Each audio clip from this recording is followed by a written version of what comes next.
Hello दोस्तों, हमारे YouTube channel पे आप लोगों का स्वागत है। अभी हम बात करेंगे झारखंड में हो रहे घटनाक्रम की कि लगातार सरकार जो है नियुक्ति वर्ष में तरह तरह की हथकंडे अपना रही है। सबसे पहली बात हम करते हैं JSSC प्रकरण की।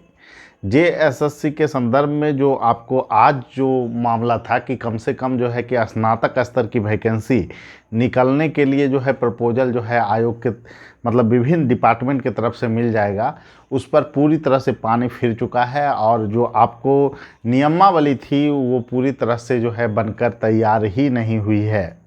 अब झारखंड में क्या होने वाला है आगे चलकर, इसको लेकर जो है तमाम तरह के कयास लगाए जा रहे हैं। देखिए, सबसे बड़ी बात ये है दोस्तों कि सरकार की इच्छा शक्ति ही नहीं है कि आपको झारखंड में नियुक्ति लाया जाए, वैकेंसी को लाया जाए। इसके लेकर कोई भी प्रयास झारखंड की सरकार नहीं कर रही है। जहाँ तक बात नियमावली की है तो नियमावली में बहुत सारे प्रश्न जो है कि अब उभरना शुरू हो गया है कि क्या झारखंड में नियमावली पे नियमावली आते रहेगी और झारखंड में जो है विभिन्न विभागों के द्वारा जो नियुक्ति प्रक्रिया है वो इसी तरह लंबित होते रहेगा। इस पर भी बहुत बड़ा प्रश्न चिन्ह अब उभरना स्वाभाविक रूप से शुरू हो गया है। देखिए, जिस राज्य के गठन को 20 वर्ष हो चुका हो वहाँ पर नियमावली की बात करना कहीं ना कहीं बेईमानी है और छात्रों के साथ नाइंसाफ है। और इसी मुद्दे पर हम जो है अभी विश्लेषण करेंगे कि झारखंड में आखिर JSSC और अन्य जो विभाग की वैकेंसियां हैं इसको लेकर झारखंड सरकार की रुख क्या है। देखिए, सबसे पहले हम बात करेंगे तुलनात्मक रूप से विभिन्न राज्यों में होने वाली नियुक्तियों में किस तरह की नियमावली काम कर रही है और किस तरह की नियमावली अभी जो है कि वैध है, इसी पे हम बात करेंगे। और इसमें जो है कि आपको देख सकते हैं कि राजस्थान जो है, बिहार, उत्तर प्रदेश में जो नियुक्ति प्रक्रिया चलती है उसमें लगभग आपको 60% सीटें रिजर्व है और 40% सीटें पूरे देश के नागरिकों को फॉर्म भरने का वहाँ पे अधिकार है। लेकिन झारखंड में जो है कि प्रयास किया गया कि वहाँ 100% लोगों को आरक्षण दिया जाए और तमाम विवाद यहीं से खड़ा हो रहा है। और यह विवाद गहराने का सबसे बड़ा वजह क्या है?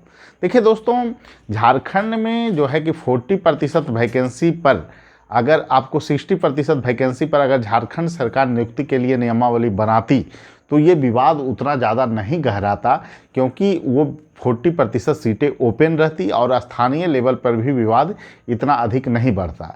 पहले तो डिस्ट्रिक्ट लेवल पर जो है कि वैकेंसी की बातें की गई रघुवर सरकार जी के द्वारा कि जो है कि गैर आरक्षित जिले और उसमें जो है कि विवाद गहराता गया और फलतः ये हुआ कि अभी तमाम तरह की वैकेंसियां को रद्द करना पड़ा। लेकिन CGL एक वैकेंसी थी झारखंड में कि कहा जा रहा था कि इस वैकेंसी को इस पे बहुत ज़्यादा प्रभाव नहीं पड़ेगा। लेकिन सुप्रीम कोर्ट की वैसी कौन सी लाइन है जिसके वजह से CGL को जो है कि अंततः रद्द ही करना पड़ा। और इसके अगर आप जो है कि औचित्य को जानने का प्रयास करेंगे तो उसमें सीधे लिखा हुआ है कि कोई भी सरकार, ठीक है, उसका मीन्स यही है कि 100% आरक्षण सीटों को नहीं कर सकती है। उसके बावजूद भी राज्य सरकार की वैकेंसी में 3rd और 4th ग्रेड में आप 100% आरक्षण का प्रोविज़न कैसे कर सकते हैं? वह संविधान की मानकों पर खड़ा कैसे उतरेगा? इस पर एक बहुत बड़ा प्रश्न चिन्ह खड़ा हो जाता है।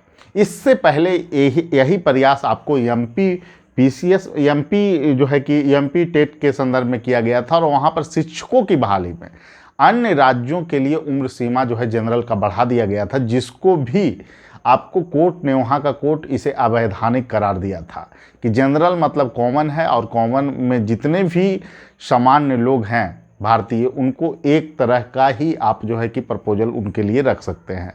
अब ये तो शिक्षक नियुक्ति की बात है। बिहार में जो शिक्षक नियुक्ति है इस पर बहुत सारे लोग प्रश्न किए थे पिछले वाले वीडियो में कि बिहार में जो शिक्षक नियुक्ति में सर 100% वहाँ के राज्य के निवासियों को ही नियुक्ति देने का प्रोविज़न जो है बताया गया है। देखिए, इसमें सबसे बड़ी बात यह है कि बिहार में नियुक्ति की जो इकाई है टीचर की, वो पंचायती राज है और नगर पालिका है।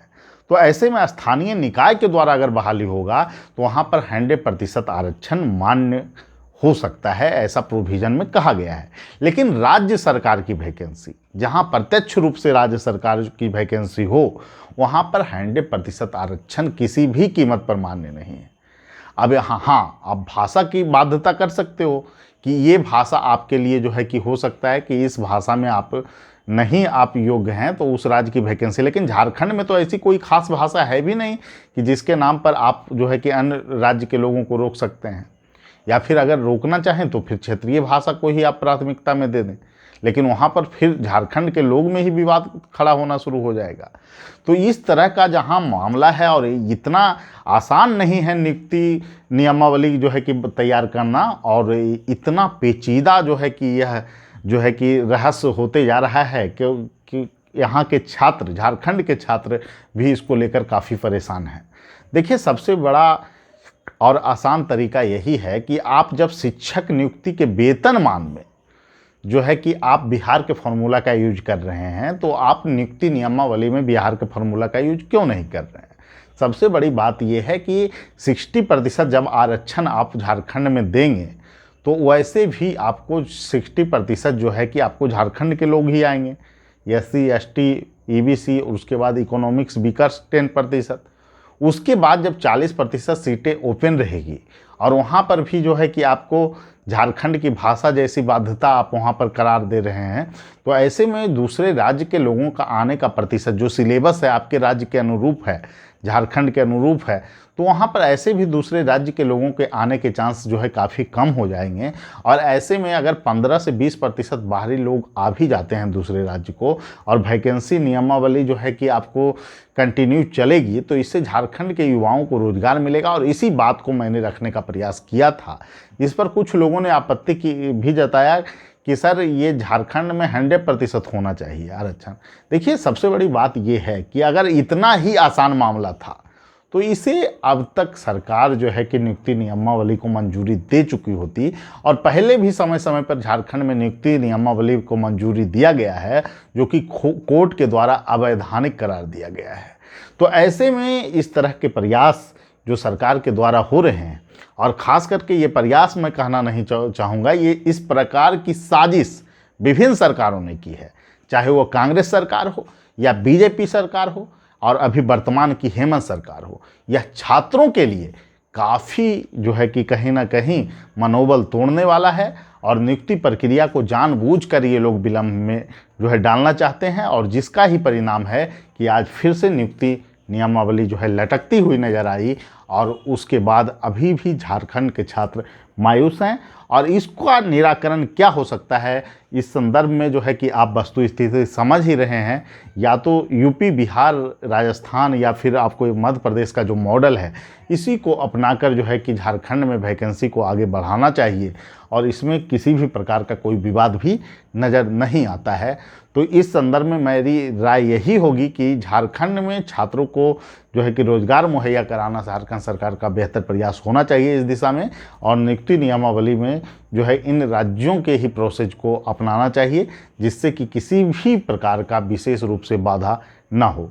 ठीक है, सभी लोगों को धन्यवाद। फिर मिलेंगे अगले वीडियो।